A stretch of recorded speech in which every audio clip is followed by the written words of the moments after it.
বাংলাদেশি পর্যটকদের ফেরাতে কলকাতার নতুন পরিকল্পনা। এবার কি বদলে যাবে সব? একটা সময় ছিল কলকাতার নিউ মার্কেট, মার্কুই স্ট্রিট কিংবা বড়বাজারে হাঁটলে বাংলা ভাষা শুনে বোঝাই যেত না আপনি বাংলাদেশে আছেন নাকি ভারতে আছেন। কিন্তু তারপর হঠাৎ সব বদলে গেল। ভিসা বন্ধ, রাজনৈতিক টানাপোড়েন, আর তার থেকেও আগে বাংলাদেশি পর্যটকদের একের পর এক অভিযোগ। হোটেলে বাড়তি ভাড়া, সিম কার্ড নিয়ে ঝামেলা, টাকা এক্সচেঞ্জে প্রতারণা, এমনকি পাসপোর্ট বা মানিব্যাগ হারালে সহযোগিতা না পাওয়ার অভিযোগও ছিল। আজ সেই কলকাতার ব্যবসায়ীরাই বলছেন, ফিরে আসুন, এবার আর আগের মতো হবে না। প্রশ্ন হচ্ছে, সত্যিই কি সব বদলাবে, নাকি এটা শুধু ব্যবসা ফিরিয়ে আনার চেষ্টা? চলুন দাদাদের কাছ থেকে একটু ঘুরে আসি। বাংলাদেশি পর্যটকদের জন্য আবার পর্যটক ভিসা চালু হওয়ার খবরে সবচেয়ে বেশি স্বস্তি দেখা গেছে কলকাতার new market, Marquis street, Burrabazar এবং আশেপাশের ব্যবসায়ীদের মধ্যে। কারণ এই এলাকাগুলোর বড় একটা অংশের ব্যবসা দীর্ঘদিন ধরেই বাংলাদেশি ক্রেতা ও রোগী পর্যটকদের উপর নির্ভরশীল। স্থানীয় ব্যবসায়ীরা বলছেন, গত 2 বছরে তাদের ব্যবসা অনেকটাই ধাক্কা খেয়েছে। দোকান, হোটেল, রেস্টুরেন্ট, ট্রাভেল এজেন্সি সবখানেই এর প্রভাব পড়েছে।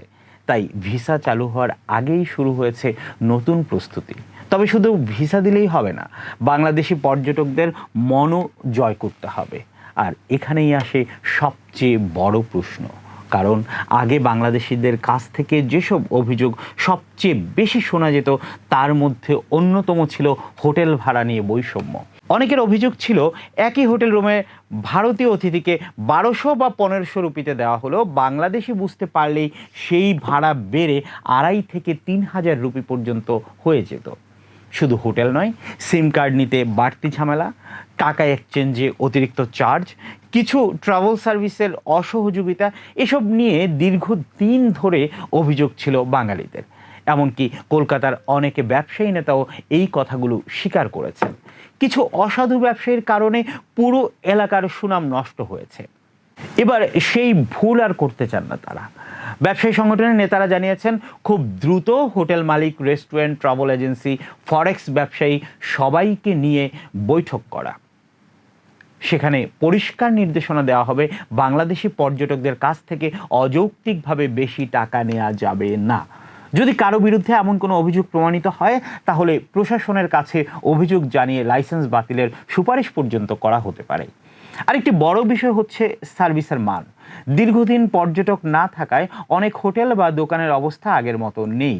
এ কারণেই ব্যবসায়ীদের বলা হয়েছে, হোটেল সংস্কার করতে হবে, পরিষ্কার পরিচ্ছন্ন রাখতে হবে এবং অতিথি আপ্যায়নে আগের সেই পরিবেশ ফিরিয়ে আনতে হবে। কারণ তারা বুঝে গেছেন, একজন অসন্তুষ্ট পর্যটক শুধু নিজে আর আসে না, আরও 10 জনকে আসতেও নিরুৎসাহিত করেন। এবার আসি নিরাপত্তার প্রসঙ্গে। এটাও বাংলাদেশি পর্যটকদের বড় উদ্বেগের একটা বিষয় ছিল। আগে অনেকেই অভিযোগ করতেন, মানিব্যাগ, মোবাইল কিংবা পাসপোর্ট হারিয়ে গেলে দ্রুত সহযোগিতা পাওয়া যেত না। এবার স্থানীয় ব্যবসায়ী সংগঠন দাবি করছে, পরিস্থিতি অনেক বদলেছে। তাদের ভাষ্য অনুযায়ী পুরো মার্কুই স্ট্রিট ও নিউ মার্কেট এলাকায় প্রায় 35টি সিসিটিভি ক্যামেরা বসানো হয়েছে। কোনো পর্যটক সমস্যায় পড়লে ফুটেজ পুলিশকে দেওয়া হচ্ছে, যাতে দ্রুত ব্যবস্থা নেওয়া যায়। তাদের দাবি, ক্যামেরা বসানোর পর স্থানীয় অপরাধও অনেকাংশে কমে গিয়েছে। আরও বলছেন, সামাজিক যোগাযোগ মাধ্যমে নানা ধরনের নেতিবাচক খবর ছড়ালেও বাস্তবে কলকাতা পর্যটকদের জন্য নিরাপদ শহর। অবশ্য নিরাপত্তার বাস্তব চিত্র বোঝার জন্য পর্যটকদের নিজেদের অভিজ্ঞতাও গুরুত্বপূর্ণ হবে। এদিকে আরেকটি মজার বিষয়ও সামনে এসছে। বাংলাদেশি পর্যটকরা গত 2 বছরে শুধু কলকাতা নয়, চিকিৎসা ও ভ্রমণের জন্য অনেকেই মালয়েশিয়া, থাইল্যান্ড, সিঙ্গাপুর, এমনকি চীনের দিকেও ঝুঁকছেন। তাই এবার কলকাতার ব্যবসায়ীরা বুঝতে পেরেছেন, প্রতিযোগিতা আগের চেয়ে অনেক বেশি। এই কারণেই তারা বিশেষ অফার দেওয়ার কথাও ভাবছেন। হোটেল ভাড়া কিছুটা কমানো, রেস্টুরেন্টে ছাড় দেয়া, এমনকি বাংলাদেশিদের জন্য আলাদা সুবিধা দেওয়ার বিষয়েও আলোচনা চলছে। যদিও এখনও আনুষ্ঠানিকভাবে কোনো প্যাকেজ ঘোষণা করা হয়নি।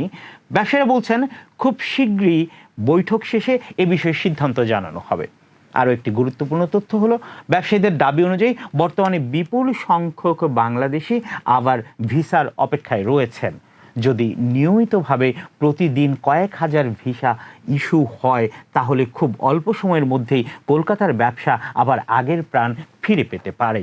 কারণ বাস্তবতা হচ্ছে কলকাতার new market, Marquis street, Burrabazar বহু হোটেল, রেস্টুরেন্ট, ফার্মেসি এবং চিকিৎসা সংশ্লিষ্ট অনেক প্রতিষ্ঠানের আয়ের বড় অংশই দীর্ঘদিন বাংলাদেশি পর্যটকদের উপর নির্ভর করেছে।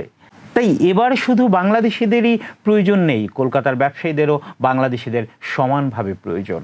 এখন দেখার বিষয় একটাই, প্রতিশ্রুতিগুলো কি শুধু কথার মধ্যেই সীমাবদ্ধ থাকবে, নাকি সত্যিই হোটেল ভাড়া নিয়ন্ত্রণ হবে, প্রতারণা কমবে, নিরাপত্তা বাড়বে এবং বাংলাদেশি পর্যটকরা আবার আগের মতো আস্থা ফিরে পাবেন।